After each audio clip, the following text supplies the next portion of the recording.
आप सबको प्रभु यीशु में नमस्कार, जय मसीह। मैं परमेश्वर को धन्यवाद देते हैं और मैं बड़ी खुश हूँ कि परमेश्वर ने अपना अनुग्रह और प्रेम और दया उड़ेला है कि हम आपके साथ में मिलकर परमेश्वर का अध्ययन कर सकते हैं। मैं जानता हूँ कि परमेश्वर का अनुग्रह आप पर भी है। मैं विश्वास करता हूँ कि परमेश्वर आपको भी आशीषित किया है कि इस वचन को आप सुन रहे हैं और मैं जानता हूं कि ये वचन आपके और आपके परिवार के लिए आशीष का कारण बनेगा। आइए, जब हम एक साथ में परमेश्वर का वचन अध्ययन करते हैं, परमेश्वर के साथ में अपनी संगति बना कर रखते हैं, तो हम सब इसके लिए आइए छोटी सी प्रार्थना करेंगे। आइए हमारे साथ में आप सर झुकाएं और प्रार्थना में जाएंगे। स्वर्गीय पिता, हम आपको धन्यवाद देते हैं प्रभु, आपके प्रेम और अनुग्रह के लिए। धन्यवाद देते हैं प्रभु कि आपने सही सलामत हम सबों को रखा है, हम सबों को पापों गुनाहों को आपने क्षमा किया है। धन्यवाद देते हैं प्रभु कि आपके बेटे और बेटी जब हमारे साथ आपके वचनों के पढ़ने के लिए बैठे हैं, प्रभु सुन रहे हैं, उन सबों को साथ हो प्रभु। हम प्रार्थना करते हैं कि उनके परिवार को आशीषित करें। होने दे प्रभु कि इस वचन से बड़ा गवाही हो सके और हर लोग जाने और आपके राज्य के लिए तो प्रभु तैयार होने के जो बन सके। हम सारे आदर महिमा देते हुए प्रभु इस समय आपको हाथों में समर्पण होते हुए दिनहीन प्रार्थना आपके प्रिय पुत्र यीशु के नाम से मांगते हैं, आमीन। मैं बड़ी धन्यवादी हूं कि आपका सहयोग और आपका उपस्थिति हमारे साथ में है।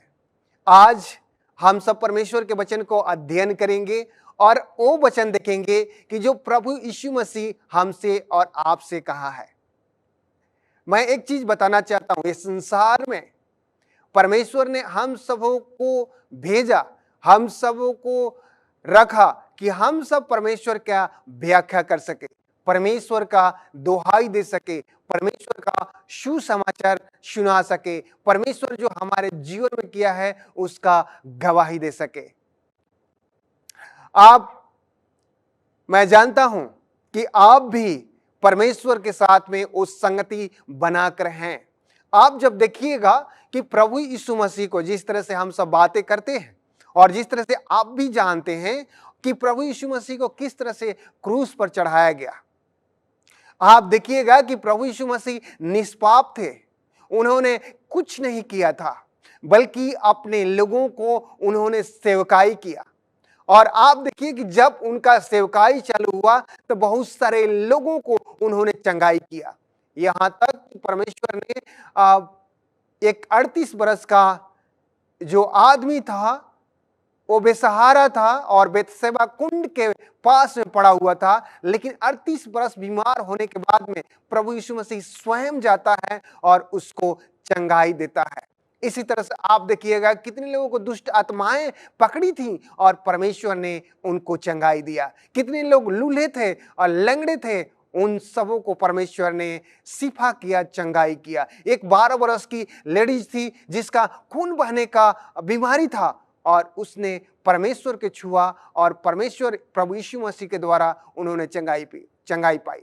बहुत सारे ऐसे चीज जब हम देखते हैं तो ये लगता है कि हमारा प्रभु जो है, हमारा जो परमेश्वर है, जिसको मानते हैं, हमारे संग रहने वाला है और हमारा सब दुखों का निवारण करने वाला परमेश्वर है। मैं कभी कभी ताजुब होता हूं, कभी मैं परेशान होता हूं, कभी मैं विचलित होता हूं, कभी कभी मैं अशांति महसूस करता हूं, तो हम जान जाते हैं कि परमेश्वर के पास जाना जरूरी है। आज मैं आप सबसे निवेदन करता हूं कि आप भी परमेश्वर के साथ में संगति बनाए रखें। आज जब हम लोग पढ़ेंगे तो देखेंगे कि परमेश्वर ने उस क्रूस पर 7 शब्द कौन कहे। और आज का जो इस तरह से विषय है, क्रूस पर यीशु मसीह के 7 अंतिम शब्द। क्रूस पर प्रभु यीशु मसीह के 7 अंतिम शब्द कौन थे। जब देखा जाता है कि प्रभु यीशु मसीह को जब क्रूस पर चढ़ाया गया, और जब क्रूस पर चढ़ाने के बाद में प्रभु यीशु मसीह इस तरह से बातें किया, बोला कि हे पिता, और फिर इसके बाद में बोला कि इनको क्षमा कर। फिर उसके बाद में बोला कि आज तू मेरे साथ स्वर्ग में होगा, और उसके बाद में एक शब्द और कहा कि पूरा हुआ। ये बातें जो है उस क्रूस पर प्रभु यीशु मसीह ने कहा। आप देखिएगा कि जब क्रूस पर चढ़ाया जा रहा था उस समय उनके चेले भी वहीं थे, उनकी मां भी वहीं थी। सबसे बड़ी बात है कि जब दोपहर के समय हुआ और जब क्रूस पर जब उनको ठोका गया था, टंगा गया था, और जब उनका प्राण जो है खत्म होने वाला था, प्राण खत्म होने वाला था, उस समय धीरे धीरे वहां पर अंधेरा छा गया। लोग के अंदर में बेचैनी हो गया। लोग सोचने लगे, अरे एक क्या हो रहा है यहाँ, कि वहां पर भूकंप भी आया, यहाँ कि वहां के कब्रें अगल बगल जो थी वो सब खुल गई। ये बड़ी बात है जब हम सब विश्वास करते हैं, हम जानते हैं। और उस समय जब ऐसा हुआ, जो प्रभु यीशु मसीह पर विश्वास नहीं करते थे और प्रभु यीशु मसीह पर विश्वास लेकर आए, और ये जाने कि सही में हमारा परमेश्वर जो है, जो इतना दिन प्रचार कर रहा था, इतना दिन सेवकाई कर रहा था, ये सही में ये सच्चा परमेश्वर है। उससे पहले आप देखिएगा कि यहूदी, फरीसी, सदूकी जितने भी ये थे, प्रभु यीशु मसीह पर विश्वास नहीं कर रहे थे। आज भी देखिए, आज भी जितने भी हम सब हैं जो बड़ी सुखी संपन्न लोग हैं, ये प्रभु यीशु मसीह के बातों से चिढ़ते हैं और सोचते हैं कि अरे प्रभु यीशु मसीह क्यों, हम तो इतना सुखी संपन्न हैं, इतना हमारे घर में सब कुछ है, हमको दूसरे भगवान की क्या जरूरत है, दूसरे परमेश्वर की क्या जरूरत है। अपने शौक और विलास में लिपटे रहते हैं, लेकिन सही में सच्चे परमेश्वर का खोजी नहीं है। हमारे साथ में आप सब जब खोलते हैं लूका की पत्री आप खोलिएगा तो उसमें लिखा है, परमेश्वर ने लूका की पत्री जब आप खोलिएगा तो उसमें 23 और उसका 24 में लिखा है। इसमें कहता है कि पिलातुस ने आज्ञा दी कि उनकी विनती के अनुसार किया जाए। देखिए, ये परमेश्वर का अंतिम शब्द जो है क्रूस पर है, और पिलातुस भी कहता है कि जिस तरह से वो कहता है उस तरह से माना जाए। ये बड़ी बात जो है हमारे और आपके लिए जरूरी है जानना। हम सब कभी प्रभु यीशु मसीह के विषय में, अपने परमेश्वर के विषय में अधूरा जानते हैं, लेकिन हम सबों को जरूरत है कि जिस परमेश्वर को हम मानते हैं उससे एकदम अपने हृदय से जाने कि परमेश्वर हमारे लिए क्या चाहता है और हम उसके लिए क्या चाहते हैं। जिसको हम मानते हैं उसको पूर्ण रूप से जानने की जरूरत है। आइए हमारे साथ में फिर से निकालिए और उसके 23 अध्याय, लूका की पत्री उसका 23 अध्याय और उसका 34 हम पढ़ेंगे। इसमें लिखा है कि तब यीशु ने कहा, हे पिता, इन्हें क्षमा कर, क्योंकि ये जानते नहीं कि क्या कर रहे हैं। और इन्हें चिट्ठियां डालकर उनके कपड़े बांट लिए। ये देखिए, परमेश्वर जब उनके चेले और उनके लोग उनके साथ में थे, जब उनको क्रूस पर चढ़ाने के लिए लोग ले जा रहे थे, क्रूस पर चढ़ाए थे, और उस समय लोग जो है, जितने भी वहां रोमी सेनापति थे, और क्या किए, चिट्ठी डालकर उनके कपड़े को बांट दिए। एक इंसान जो परमेश्वर का सेवकाई करता है, जो परमेश्वर का उपदेश सुनाता है, जो स्वर्गीय पैगाम लेकर आया, जो दुख सहा, जो कष्ट सहा, जो लोगों को चंगाई किया, जो लोगों के बीच में रहा, और ऐसा कि मुर्दे को भी वो जिला दिया, यहां तक कि बहुत सारे लोगों को खाना खिलाया, उसके कपड़े के लोग फाड़ कर, समझिए, चिट्ठी डालकर उसके कपड़े को फाड़ कर वो लोग बांट लेते हैं। वही परमेश्वर कहता है कि ये लोग नहीं जानते, इनको क्षमा कर। देखिए, परमेश्वर का प्रेम कितना आपके साथ में है। परमेश्वर का प्रेम जो है आपके साथ में है, और परमेश्वर नहीं चाहता कि हमारे बच्चे और बच्ची जो गलती करें उसका दंड मिले। वो हमेशा चाहता है कि हम गलती करते हैं, लेकिन वो चाहता है कि हमारा पाप जो है वो क्षमा हो, हमारा पाप जो है क्षमा किया जाए। वो कभी नहीं चाहता कि हम जो पाप करते हैं हमारे पापों का दंड हमारे ऊपर आए। बड़ी सौभाग्य की बात है कि मैं जिस परमेश्वर को मानता हूं वो हमारा परमेश्वर ऐसा है। वो परमेश्वर ऐसा है, बोलता है कि नहीं जानते कि क्या कर रहे हैं। देखिए वो क्रूस पर चढ़ा हुआ, उसको क्रूस पर चढ़ाया गया है और क्रूस पर उस दुख में है, उस दर्द में है, उसको पीटा गया है, उसके सिर में कांटों का मुकुट पहनाया गया है। उस समय भी बोलता है, परमेश्वर कहते हैं कि ये नहीं जानते कि क्या कर रहे हैं। प्रभु यीशु मसीह बोलते हैं कि नहीं जानते कि क्या कर रहे हैं। जब उसका लूका की पत्री हम 23 और उसका जब 43 पढ़ते हैं तो परमेश्वर का वचन कहता है, इसमें इस तरह से कह रहा है कि उसने उससे कहा, मैं तुझसे सच कहता हूं कि आज ही तू मेरे साथ स्वर्गलोक में होगा।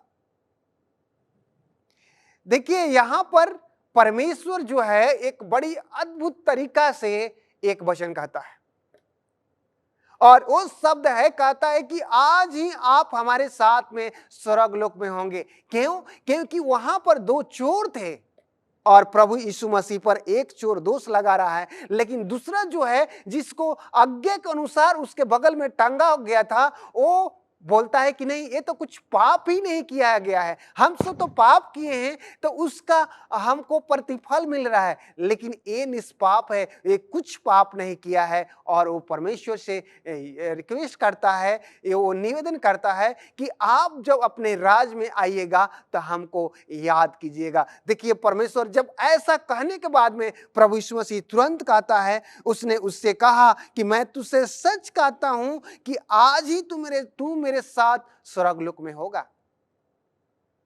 ये बड़ी अद्भुत बात है, ये बड़ी अद्भुत बात है। जब हम सब अपने आप को, जब हम सब अपने परिवार को, जब हम सब अपने चर्च को, जब हम सब अपने मंडली को, अपने ग्रुप के लोगों को जब एक साथ लेकर आते हैं और कहते हैं कि परमेश्वर आप इनके लिए, हमारे चर्च के लिए, चाहे हमारे लिए, हम सब कोई जो है आप में समर्पण होते हैं, हमारा एक काम है, तो परमेश्वर उस चीजों को करता है। इस दुनिया में सबसे बड़ी चीज है प्रायश्चित। जब हमारे और आप में प्रायश्चित नाम का चीज नहीं है तो हम परमेश्वर के समीप नहीं हो सकते। ये आज के समय है, क्योंकि हम जानते हैं कि हम मनुष्य हैं और प्रतिदिन जो है हम सब पाप करते हैं, प्रतिदिन हम सब परमेश्वर से दूर जाते हैं, हम सब प्रतिदिन शैतान के संगति में आकर बुरे सोच और विचार को लाते हैं। ये जरूरत है कि हम सब परमेश्वर के संगति में निरंतर बने रहें। परमेश्वर कहता है, आगे हम पढ़ेंगे, तो आज हमारे साथ में आप लोग फिर से खोलिए, हमारे साथ में यूहन्ना का पत्री खोलिएगा और उसका 19 और उसका 26 पढ़ेंगे। यूहन्ना का पत्री उसका 19 अध्याय और पद हम 26 और 27 पढ़ेंगे। इसमें परमेश्वर का वचन इस तरह से बातें करता है, कहता है कि जब यीशु ने अपनी माता और उस चेले को जिससे वह प्रेम रखता था पास खड़े देखा, तो अपनी माता से कहा, हे नारी, देख यह तेरा पुत्र है। तब उसने चेले से कहा, यह तेरी माता है, और उसी समय से वह चेला उससे अपने घर ले गया। देखिए वहां पर प्रभु यीशु मसीह, बड़ी भावुक एक दृश्य था। वो ऐसा दृश्य था कि उसका बेटा जो मरियम थी, उसके बेटे को जिस तरह से वो मानती थी, मेरा बेटा, जिस कोख से पैदा प्रभु यीशु मसीह लिया था, वो वहां पर उसकी मां खड़ी है और उस दृश्य को देख रही है कि उसके बेटे को कुचला गया है, मारा गया है, कोड़े से मारा गया है, उसके शरीर से खून बह रहे हैं, उसके सिर पर मुकुट पहनाया गया है, कांट का मुकुट पहनाया गया है। बड़ी भावुक तरीके से उसकी मां उसके तरफ देख रही है और वो रोती होगी, बिलखती होगी, उसके मन में दुख होगा अपने बेटे के प्रति, लेकिन वो जानती थी क्योंकि उसको पहले से भविष्यवाणी हुआ था कि वो प्रभु है और हमारे उद्धार के लिए क्रूस पर चढ़ेगा। ये बड़ी भावुक तरीके से देख रही है। लेकिन प्रभु यीशु मसीह बड़ी बड़ी शब्द जो है, जिस तरह से हम बातें कर रहे हैं कि परमेश्वर का वो 7 शब्द, और उसमें जो है बोलता है कि देखो जितने भी यहां पर लोग हैं ये तुम्हारे बेटे हैं। जो चेले थे बोले कि ये आपके बेटे हैं, और चेला लोग बताए कि ये आपकी मां है। चेले लोग को कहा कि ये आपकी मां है। बड़ी ये शब्द जो है आसान नहीं था, लेकिन उस समय प्रभु यीशु मसीह ने बोला और इसी तरह से इस संसार में ये एक चीज प्रदर्शित किया कि हम जितने कोई हैं, जो भी कोई यहां पर हैं, सब लोग भाई बहन हैं, सब एक दूसरे का माता और पिता है। हम अलग नहीं हैं, जिस तरह से परमेश्वर ने अलग नहीं किया। हम सब अलग नहीं है। जब हम मसीहत में होते हैं, जब मसीहत में अपने जीवन यापन करते हैं, जब मसीहत में अपने कदम को लेकर बढ़ते हैं, तो जो भी कोई मसीह में है, वो हम सब एक दूसरे के साथ में जब अपने जीवन व्यतीत करते हैं और एक परमेश्वर को मानते हैं, यानी हम सब एक परिवार हैं। क्योंकि जब एक परमेश्वर को मानना यानी एक परिवार को प्रदर्शित करता है, यानी एक परमेश्वर को मानना एक मन को दर्शाता है, एक परमेश्वर को मानना यानी एक योजना को दर्शाता है, यानी एक परमेश्वर को मानना एक राज्य को दर्शाता है कि हम सब वहां के निवासी हैं। ये आसान नहीं है, लेकिन समझने की बात है कि हम सब जितने कोई हैं, हम सब परमेश्वर के में जब परमेश्वर को हम लोग मानते हैं सच्चे मन से, जब परमेश्वर के संगति में हम लोग हैं, जब परमेश्वर को जानते हैं कि परमेश्वर हमारा उद्धार करता है, तो हम लोग एक ही परिवार से, एक ही परिवार से। आसान नहीं है, लेकिन हम सबको समझना है, जो प्रेम हम लोग रखते हैं परमेश्वर से, ये जरूरत है कि हम लोग समझे कि सही में हम सब एक परिवार के हैं। और उसी तरह से उस क्रूस पर प्रभु यीशु ने अपने उस परिवार के तरफ इशारा किया जो वहां पर खड़े थे, जो उसके चेले थे, और उसकी माँ को बोले कि तुम्हारी माँ है। और उसके बाद में चेले लोग को बोला, चेले लोग को बताया कि ये तुम्हारी माँ है। और उसके बाद में चेले लोग मरियम को अपने घर लेकर गए। आप हमारे साथ में मत्ती का 27 और उसका 46 हमारे साथ में खोलिएगा। मत्ती 27 और उसका 46। मत्ती की पत्री और उसका 27 और उसका 46 मैं पढ़ रहा हूं, 46 में पढ़ रहा हूं। इसमें लिखा है कि तीसरे पहाड़ के निकट यीशु ने बड़े शब्द से पुकार के कहा, एली एली लामा सबक्तनी, अर्थात हे मेरे परमेश्वर, हे मेरे परमेश्वर, तूने मुझे क्यों छोड़ दिया। देखिए, बड़ी दर्द के साथ में परमेश्वर जो है अपने पिता से कह रहा है कि हे प्रभु, क्यों आपने हमें छोड़ दिया। लेकिन आपको लगता है कि प्रभु यीशु मसीह को परमेश्वर छोड़ा था? कभी नहीं, क्योंकि उसका बेटा था, क्योंकि वो दुख से गुजर रहा था जो संसार में हम लोग गुजरते हैं।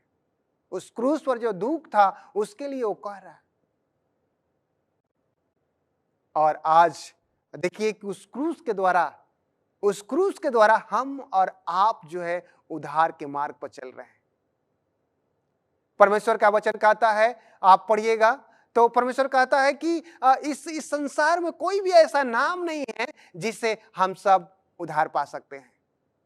सिर्फ एक ही नाम है, वो प्रभु यीशु मसीह का, जिससे हम सब उद्धार पा सकते। आइए हमारे साथ में एक और वचन पढ़ेंगे। यूहन्ना 19 का 28 में कहता है, इसमें इस तरह से लिखता है, इसके बाद यीशु ने यह जानकर कि अब सब कुछ पूरा हो चुका है, तो इसलिए कि पवित्र शास्त्र में जो कहा गया था वो पूरा हो, कहा मैं प्यासा हूं।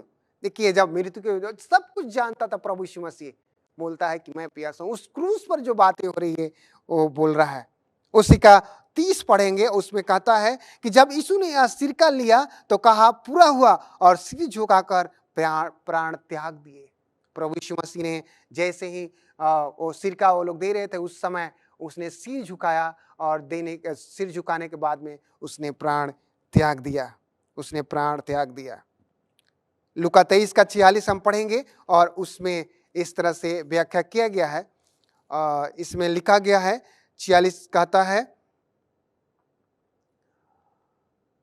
और यीशु ने बड़े शब्द से पुकार के कहा, हे पिता, मैं अपनी आत्मा तेरे हाथों में सौंपता हूं, और यह कहकर प्राण छोड़ दिया। देखिए, अपना जो परमेश्वर जो है, प्रभु यीशु है, बोलता है कि मैं अपना प्राण आपके हाथों में सौंपता हूं, और इसके बाद में प्राण छोड़ दिया।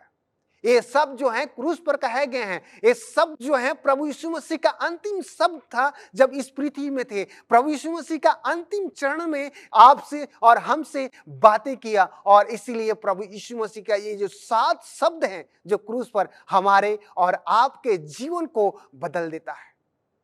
जब हम विश्वास करेंगे तो हमारे जीवन को ये बदल देगा। जब हम विश्वास करेंगे कि शब्द जिस तरह से प्रभु यीशु मसीह हमारे और आपके लिए कहा है, हम उसकी संगति में चल सकेंगे। मैं जानता हूं कि प्रभु यीशु मसीह हमारे और आपके लिए क्रूस पर कुर्बान हुआ। मैं विश्वास करता हूं कि हमारा परमेश्वर जो है वो जो कुर्बानी दिया वो व्यर्थ जाने वाला नहीं है। वो कुर्बानी इसलिए दिया कि हम सब उसके पवित्र लहू से मोल लिए जाएं। हम जानते हैं कि वही परमेश्वर जो हम सबों को मोल लिया है वो जल्दी आने वाले हैं। भाइयों बहनों, ये समय है तैयार होने के लिए।